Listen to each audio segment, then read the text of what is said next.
Good morning, afternoon, or evening. Terry here with Miss Lucy. And today I am going to talk to you about the 2 things I did to prepare myself for stealth camping. And it really gave me the confidence that I needed to go stealth camping. All right.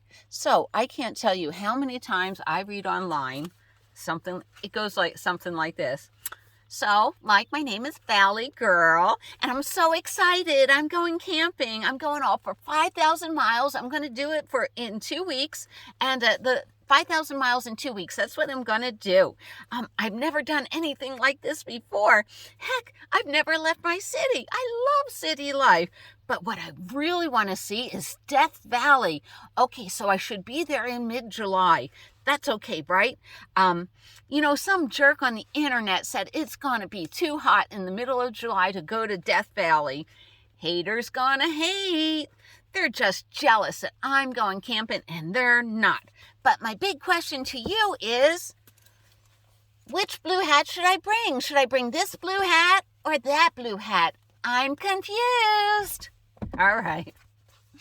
I'm so happy you want to see the country, but there's a few things I want you to do first. I read this a lot and it just cracks me up.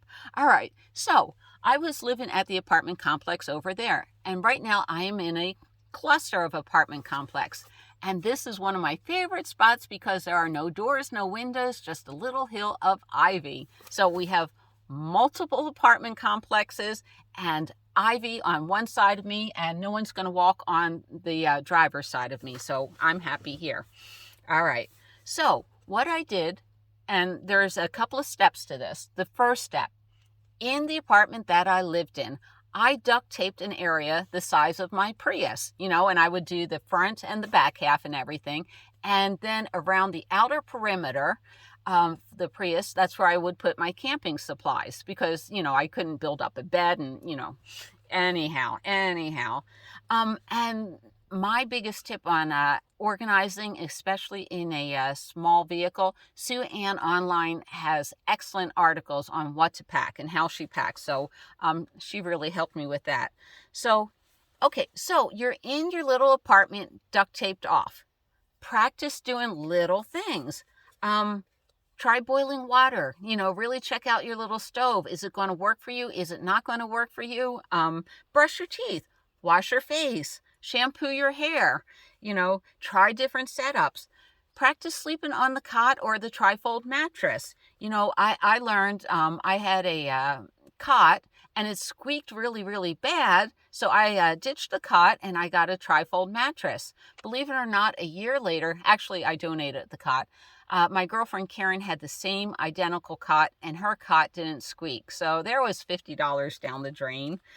So step 1 is practice in your apartment. The second step, Lucy, am I losing your pretty little face? She's all curious. The second step is practice in your vehicle. And this is great advice. Okay, and there's a few reasons why to do this, and you're going to learn a lot.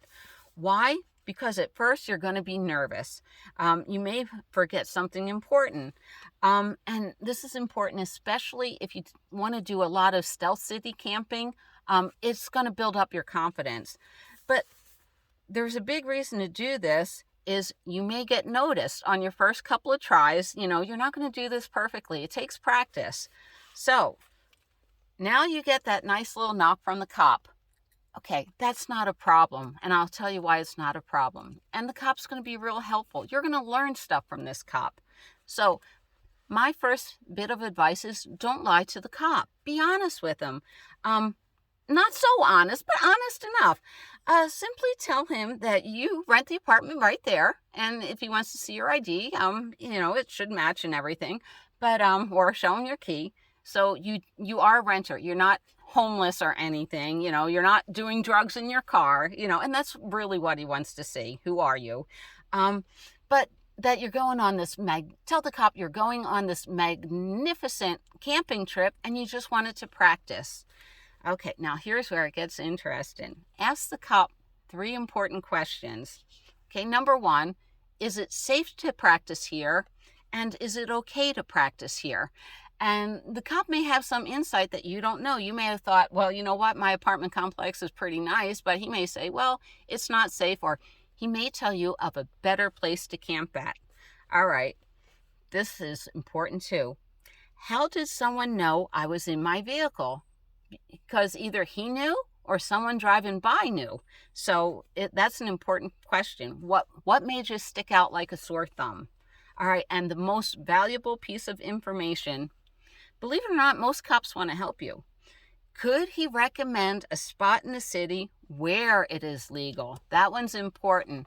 Now, in some places where I camp, the cop may say, like there's a school district, you go, you pay $15 for a permit, and you can park on the school's parking lot, and it only costs $15 a year, and you just displayed the permit in the window. Or like my friend, she was parking over at Love's. The cop came knocking on the door and said, you know what, you don't want to be where all these noisy trucks are, but across the street's a field. You go down this one street. There's a few people out there camping in their car, and it's perfectly legal to do it. So cops are going to give you a lot of important information, and if you're practicing right in front of your vehicle, it just looks like an innocent mistake. 9 times out of 10, in fact, I've never really been hassled. In fact, I've stealth city camps hundreds, if not thousands of times. I've never gotten busted, but I'm just trying to give you some good advice so you can have the confidence you need to go out and do this. All right. Goodbye from Ma Terry and Miss Lucy. You want to say goodbye? Of course you do. Bye-bye. See you down the road.